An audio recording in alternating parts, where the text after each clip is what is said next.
Tere, hea Raplamaa podcasti kuulaja, rõõm jälle, et oled meiega.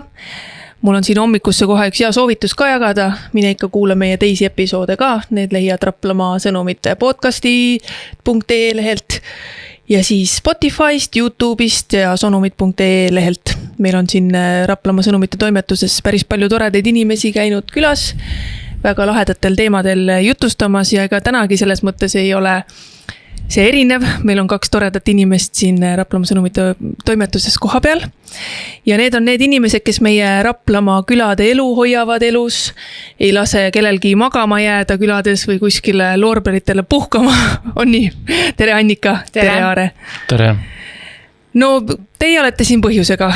Eestimaa otsib jälle oma kogukonna hinge.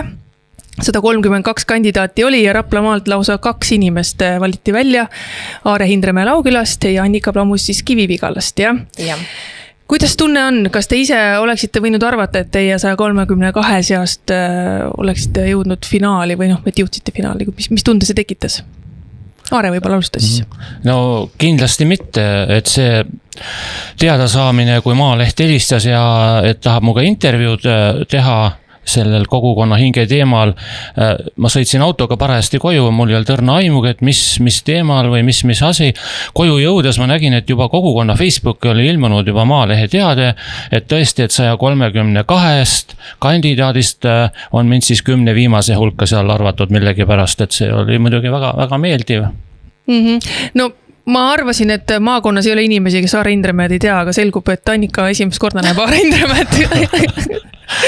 Aare, sa ikkagi oled ju aastakümneid juba toimetanud siin Kehtna vallas, et kuidas... Ja, eks see Märjamaa ja Vigala kant jääb ju natukene maakonna teise kanti ja tõesti võib-olla sellepärast ei ole meie teed ristanud.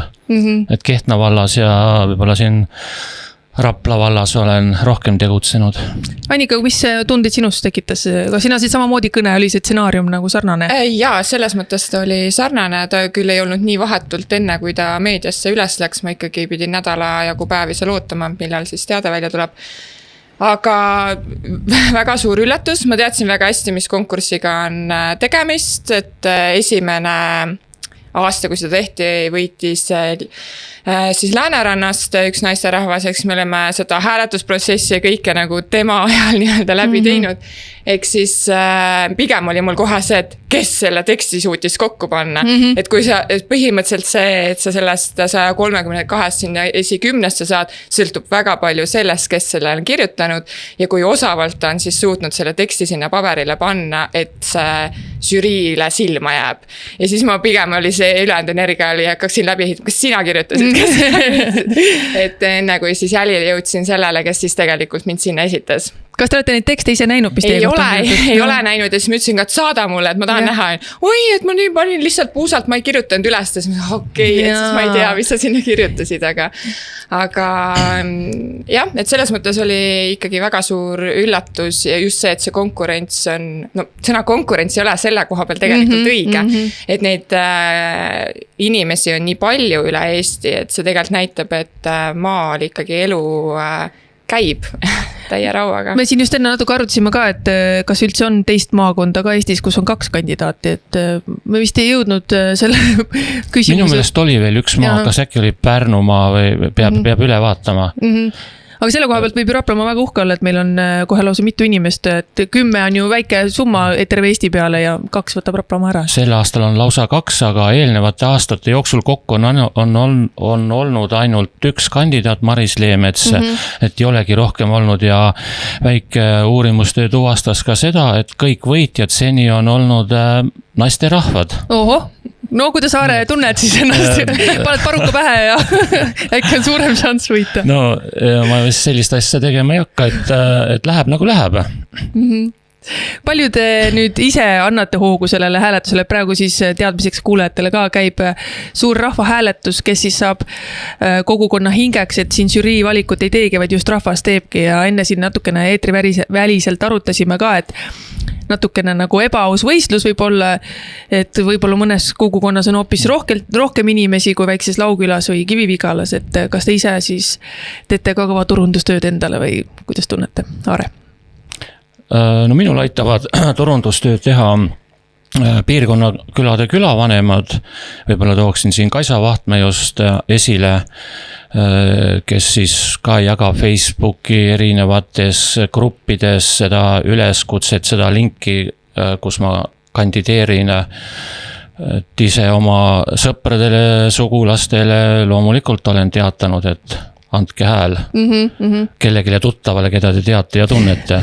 Väike vihje, et mitte otse öelda mulle, aga kui kedagi tunnete ära, siis võite ju anda hääle. Annika?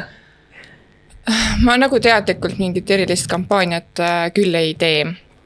Et mõned korrad olen oma Facebooki lehe peal jaganud ja kogukonnaleht on ka jaganud ja ma arvan, et sellest täiesti piisab, et minu jaoks on see tunnustus tegelikult juba tulnud, et kohe kui esimene teate tuli välja, siis väga paljud inimesed, kellega ma polnud aastaid suhelnud, hakkasid mulle kirjutama, küsima, kuidas mul läheb, kuidas mu vanematel läheb.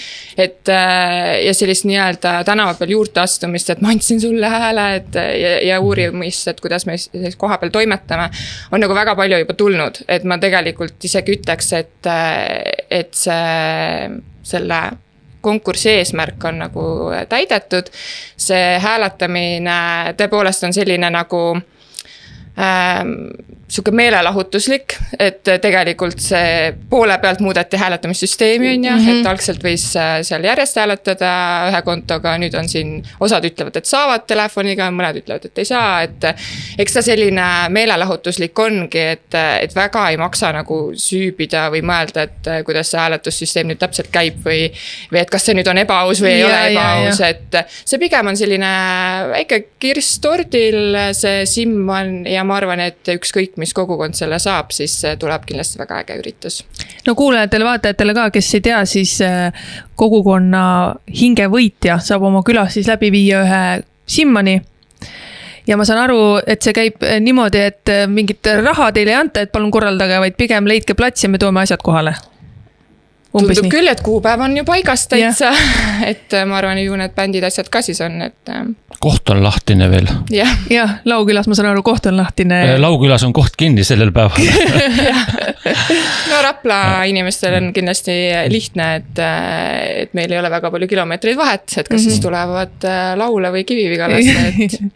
Ma võtan korra Annika sõnasabast veel kinni, et ma olen ka täiesti nõus, et need 10 inimest, kes finaali pääsesid, et need on tegelikult juba võitjad. No Aare korra tõi juba välja, et Kivivigala asub natuke kaugel nii-öelda Laukülast võib-olla, et liiga tihti sinna ei satu, et mis te seal teete, mis teil toimub seal? Meil toimub väga palju erinevaid asju, et meil on tegelikult selline äge kogukond, mis on nii mitmetahuline, et seal on nagu raske öelda, et ma ise nagu ei tunne, et mina oleks just ilmtingimata see ainukene hing seal, kogukonna hing, et meil on tõesti, meil on rahvamaja hästi aktiivne, meil toimuvad kirikustegevused, meil on väga paljud inimesed teevad oma kodudes väga ägedaid avalikke üritusi, koolimaja juures toimuvad eraldi raamatukogu teeb, et selles mõttes meil on tõesti sellist kultuurielu, ma ütlen ühe küla kohta on meil väga palju. Et meie oleme siis nii-öelda, ma ütlen meie just, et ma peidan ennast ise siin MTÜ Kivivigala kandi taha, et ma nagu ennast nagu persoonina väga tegelikult ei ole kunagi nagu esitlenud, et alati meil ongi see miski, natukene võib-olla hägun, et kes need inimesed seal taga siis on, et eks need ka vahetuvad.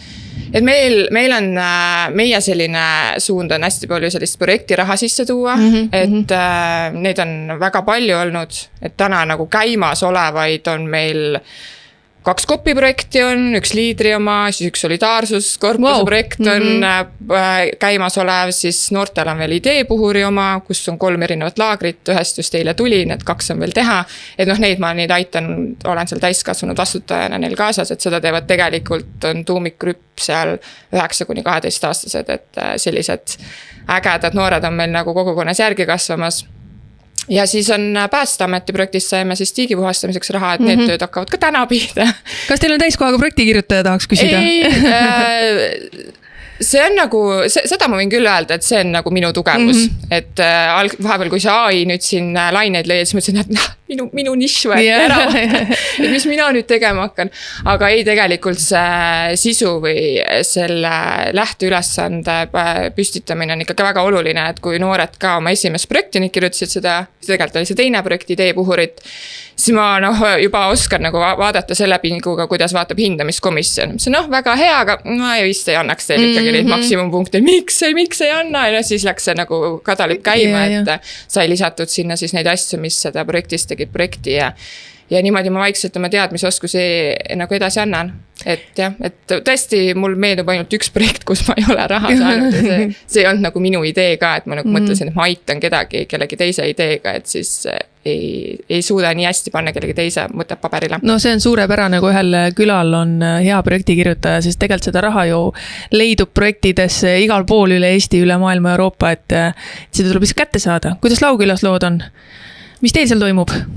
No Lauküla tõmbekeskus on ikkagi ingliste, et meil on väike küla, umbes 50 hinge, meil ei ole seal kooli ega rahvamaja, et paraku oleme me ingliste küljes ajalooliselt olnud, aga ka meil on mittetulundusühing Ingliste arendusselts ja läbi selle oleme aastate jooksul väga palju erinevaid projekte kirjutanud, alates siis kogukonna raamatute koostamisest, aga samuti ka oleme teinud siin kriisivalmiduse projekti, saime elektrigeneraatori ja selliseid väiksemaid vahendeid veel, toole, laude ja grilllahju, et inimesi vastu võtta, kui juhtub midagi kusagil elekter ära olema.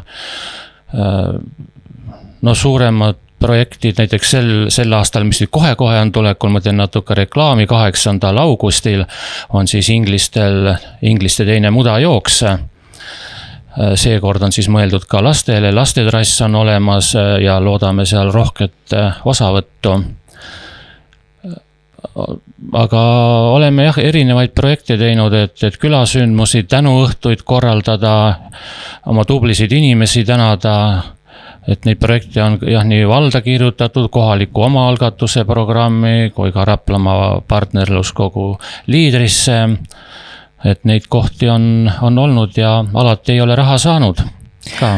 No Aare, sinu isikliku sellise panuse juurde võib-olla korra tulles, sul on oma YouTube'i kanal, kus näeb igasugu ajaloolisi ja tänapäevalisi materjali Kehtna valla tegemistest ja teisest küljest, kui siin Raplamaa sõnumite toimetuse vaatest vaadata, siis alati, kui on mingi lugu, millel meil ei ole pilti, siis me esimene asi on kindlasti Aare käis ja siis lähme vaatame su Facebooki ja näe, oligi Aare käinud, et see on uskumatu, kuidas sa jõuad sündmustele, kas mõni nädalavahetus vaba ka on veel?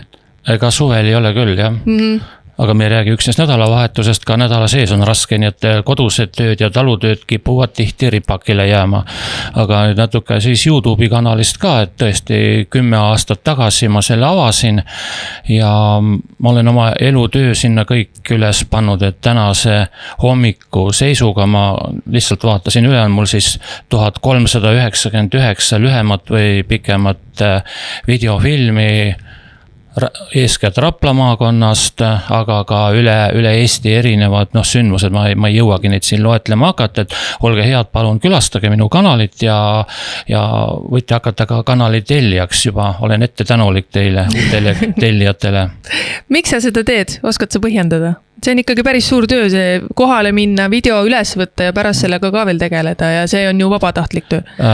See päris vabatahtlik ei ole, on ka vabatahtlikke sündmusi kahtlemata, aga enamus on ikkagi tellitud tööd, kus siis tellija leiab või teab mind või ta ise peab oluliseks, et seda sündmust võiks tuleviku jaoks jäädvustada ja mul on nii mõnedki öelnud, et hoida on mu filme seal vaadanud 10 või 20 aastaseid taguseid, palju enam neid inimesigi ei ole meie hulgas, kes seal filmi peal on, aga siis mis kõnesid nad on teinud, kuidas lauad on kaetud, kuidas nad riietatud on, et see on ikkagi selline kogukonna ajaloo talletamine pildis ja helis. Aga Facebook on lihtsalt tõesti kõrvalteenus, et et käin sündmusel ja siis lähevad ka pildid, väike pildivalik üles. ma ei kujuta ette, kui palju sul arvutis on pildi ja videofaile, see on kindlasti meeletu kogus. No eelmine aasta ma püüdsin mingit ülevaadet saada, ma sain umbes 300 000 pildifaili. No jääme lootma, et arvutiga on kõik hästi ja need kaduma ei lähe, või on sul ikka kuskil tagavara olemas? No tagavaraketas peab ikka olema. Tuleme korra ühesõnaga sellelt kogukonna teemalt natukene maha võib-olla. Väiksed sellised kiired küsimused, peate valima.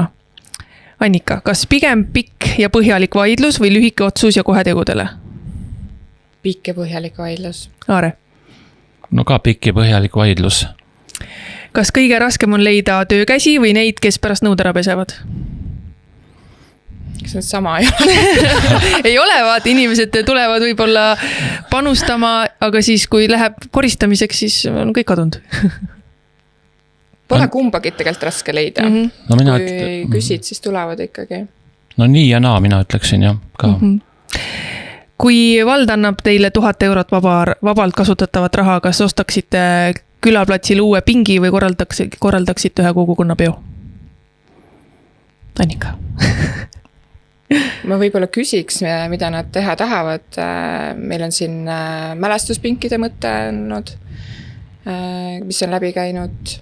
Üritusi meil on, suvel on meil väga palju, et ma isegi ei tea, et ma arvan, et ma annaks nagu vabad käed. Kogukonnale? Jah. Aare? No samuti, et kogukonna aktiiv võiks selle siis ära otsustada, et selliseid asju nagu oma ise ei tahaks küll otsustada. Et võib-olla on kuskilt olulisest üritusest midagi puudu, et... Siis, kas tõde või külajutt? Kas on tõsi, et hea külavanem teab peast mitte ainult oma külaelanike sünnipäevi, vaid ka nende koerte nimesid? No mina küll ei tea koerte nimesid. Ja sünnipäevadega on ka nii nagu on, aga seal on õnneks Facebook tuletab meelde. Ma arvan, et see on külajutt. Kas on tõsi, et kui külaseltsi üritusel kook otsa saab, on süüdi alati korraldaja, aga kui pidu pikale venib, on see tänu osalejatele? Ei ole. Ei ole. Minu arvates. Jah, väga ei ole üldse sellist süüdistamist. Et keegi meil näpuga väga ikkagi ei näidata, et kõik on rahul, kui keegi midagi teeb, et... Pigem on tänulikud kogukonnad ilma saan, väga tore. Aga millised need võib-olla need valukohad on, et Annika, sina tõid välja noori, ma saan aru, et teil ei ole mingit probleemi noorte kaasamisega ja järelkasvu teil seal Kivi-Vigalas on? Jah, eks see ilmselt tuleb sellest, et mu enda peres kasvavad 8-10-aastane ja selle võrra ma panustan ka sinna väikesesse kogukonnakooli väga palju, koos teiste lapsevanematega, et see teeb võib-olla meie sellise kooliga omapäraseks, et meil on direktor käib väljapool maakonda ja ka majandusjuht käib väljapool maakonda, nüüd ütlevad, et nad ei ole kunagi sellist kogukonna tuge üheski sellises koolis näinud. Et jah, selles mõttes seda lähedamal sa oled noortele, kui sa ise noori kodus kasvatad. Aare, kuidas Laukülas? No Laukülas on noortega pealekasvuga on ikka väga keeruline. Meil on 3 peret vist külas, kus lapsed käivad koolis, et on kooliealised lapsed või siis nooremad. Seda võiks ju rohkem olla ja ka nooremate inimeste kaasamine ka kogukonna sündmustele on natuke problemaatiline. Aga miks neid siis nagu vähem on, ma ütlen võib-olla Kaiu vaates vaadatuna, et meil on natuke seal seda kinnisvara probleemi, et ega neil noortel polegi väga kuhugi tulla, sest et pole ju kuskil nagu väga eluasemeid võib-olla, et kuidas teie piirkonnas sellega on, et kas oleks ruumi veel noortel tulla? Ega Vigala kandis ka kinnisvaraturul suurt midagi ei liigu. Aga ometigi neid vanu talukohti on hakatud taastama viimastel aastatel, et selles mõttes võib öelda, et koroona on inimesed tagasi maale ikkagi toonud. Et meie enda põhikooli näitelgi, et siin oli 4 aastat või 3 aastat tagasi oli 17 last 9 klassi peal põhikoolis. Et sellel õppeaastal on meid juba üle 40 ja lasteaiarühm on meil ka täis ja järjekord, et kuidagi tullakse jah, taastatakse vanu talukohti, kas siis linnas elamine on liiga kalliks läinud või et miks tullakse maale, aga meie uksed on valla ja me ootame igat hinge endale. Laukülas, Ingliste kandis? No Laukülas ei ole selliseid inimesi praegu küll viimasel ajal olnud, et kes tuleksid vana talukohta taastama. Üks talukoht on ära ostetud tuleviku perspektiiviga.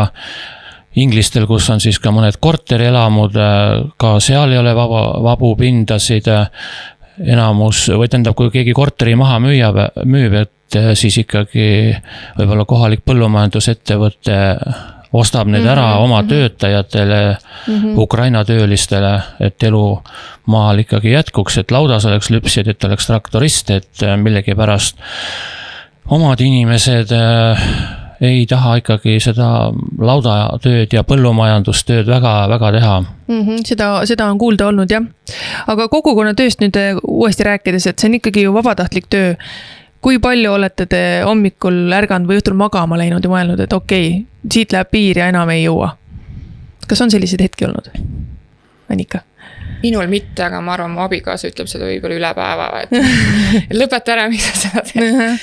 Aga inimesed on erinevad ja ma olen ka tegelikult öelnud, et see ongi minu hobi või kuidagi viis teistega seal suhelda ja kokku saada, et see on justkui nagu väike põhjus ja ajend ja et muidu oledki nina maas, teed seal ainult oma asju ja koristad hommikust õhtuni maja ja teed süüa ja siis käid tööl ja siis oledki avastad, et sa oledki juba siin 80. Et midagi nagu enda hingele teha, et see. Aare, sul on võib-olla natuke rohkem vanust kui Annikal ja võib-olla natuke rohkem selles vallas kogemust, et... Annika ütles, et tema lapsed on vist 8 ja 10. Yeah. No minu lapsed on sama vanad. Ja ka kahjuks minu tütred on praegu leidnud elamise pealinnas, Tallinnas. Lapsed käivad seal koolis. Et ma ei saa ka ise ennast näiteks tuua, et väga hea musterkülavanem, kus on lapsed jäänud maalda või küll nad tagasi tulevad. No loodame, et... Aga kuidas on sinul neid hetki olnud, kus sa mõtled, et nüüd ma panen kaamera sinna voodi alla tolmu koguma ja nüüd aitab? Eks teatud väsimuse hetki või sellised murdekohti on ikka tulnud, aga siis hakkad mõtlema, et kui mina ei tee, et kes siis veel teeks, et ma olen viimastel aastatel korduvalt esitanud üleskutse, et palun leidke keegi noorem, aktiivsem inimene minu asemele, seda leitud ei ole ja mis mul siis üle jääb. Siin ainult üks päästetee on, et surm päästab. No loodame, et ikka päris nii ei lähe. Aga räägime võib-olla natukene valdadest ka, et Märjamaa vald ja Kehtna vald, et kuidas teie tunnete, kas täna vallad on sellised, kes annavad kogukondadele pigem tiivad või ikkagi on seda bürokraatiat nii palju ja võiks oluliselt lihtsam olla erinevate sündmuste korraldamine, projektide kirjutamine ja nii edasi? Ma võib-olla ei ole õige inimene vastama, sest et ma saan bürokraatiaga väga hästi hakkama, kuna ma ise olen avalikus süsteemis töötanud päris pikalt. Alustasin juba Koonga vallas, siis olin Läänerannas, nüüd olen juba 6 aastat Märjamaal olnud, et minul käib see lihtsalt. Et aga ma saan aru inimestest, kes ütlevad, et miks seda nii palju peab olema. Mina olen öelnud, et lihtsam on see kähku ära teha, need protsessid, et mitte nagu jääda sinna kinni, et see on tülikas või ebamugav. Aga Märjamaa iseenesest väga palju toetab. Et meil ei ole kunagi olnud probleemi näiteks projekti omaosaluste saamistega, et need on ikkagi tähtsad, et kui ikkagi valda tuuakse suurem summa raha sisse, siis sellist 10% küsima minna, et kunagi ei ole nagu mingit vastasseisu olnud. Ja see on nagu erinevate vallavanemate ajal nii olnud, et pigem on Märjamaal selline kogukonna liikumist palju, võib-olla hetkel Märjamaa poolel on selline nagu vajaka või väiksemaks jäänud, aga eks see uute põlvkondade peale tulek, see üleminek ongi selline võib-olla rahulikum, et jällegi Loodna pool on väga aktiivsed tulnud siin viimastel aastatega. Mulle just on jäänud viimasel ajal silmad Märjamaal kogu aeg toimub midagi, et see spordihoone seal korraldab erinevaid sündmusi, nüüd on see festival tulemas, mis tundus täiesti... mina nagu vaatan teistpidi, et ma näen, et nad on valla allasutused ja sihtasutused, ja mina nagu need on nagu kategooria teine. Ja, mitte kogukond. Et nad ei tee vabatahtlikult, et selles mõttes mina nagu eristan neid küll, aga elaniku jaoks ei ole sellel vahet, kes see teeb ja korraldab, et tavaliselt ei süübita sellele, et kas nüüd palju palka see korraldaja sai. Ja.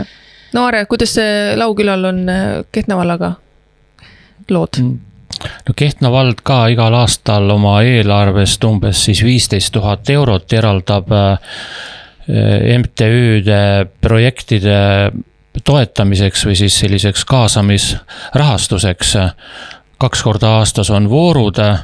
No ilmselgelt seda raha on vähe ja noh, viimane voorgi ma vaatasin, et ma ei mäleta, mis see oli, no alla 100 euro oli siis see toetus, mis sa said, et no kas siis tõesti tasub selleks seda projekti kirjutamise kadalippu läbi käia, et 100 eurot küsida.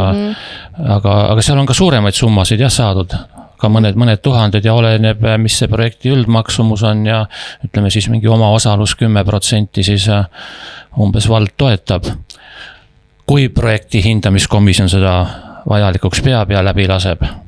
Aga lisaks vallatoetustele muidugi meil on ju maakonnas väga palju toredaid ettevõtteid tegelikult, kes toetavad, vähemalt kui ma vaatan nende sündmuste reklaame ja siis iga kord ikka koostööpartnerid tuuakse välja ja seal on ju väga palju neid ettevõtteid, kes vähemalt mulle on jäänud mulje. No siin ma tahan küll ingliste puhul öelda ja kiita ja tänada aktsiaseltsi Ingleti eesotsa Saare Leinbergiga, kes lihtsalt ei toeta rahaliselt, vaid ta lööb ka alati ise käed külge, tuleb, aitab ette valmistada, pärast koristada, aga samuti toetab ka Paefarmer rahaliselt, et kui on vaja mingi suurem sündmus teha ja nii on, jah.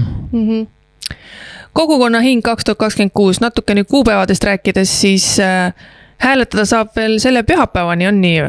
On pühapäevani, jah? 2. augustini. Ma isegi ei tea, kas meil saade üldse tuleb enne välja. Vaatame. Erakorraline saade. Ja tuleb panna SOS ruttu ülesse. Ja võitja siis juba 6. augustil selgub ja nüüd, kui võit siis peaks Raplamaale tulema. Kuidas te olete, kas te olete üldse mõelnud selle peale, et kuidas seda Simmanit, kas sinna on oodatud kogu Raplamaa või teie oma kogukond, kuidas teie vaimusilmis see pidu võiks välja näha?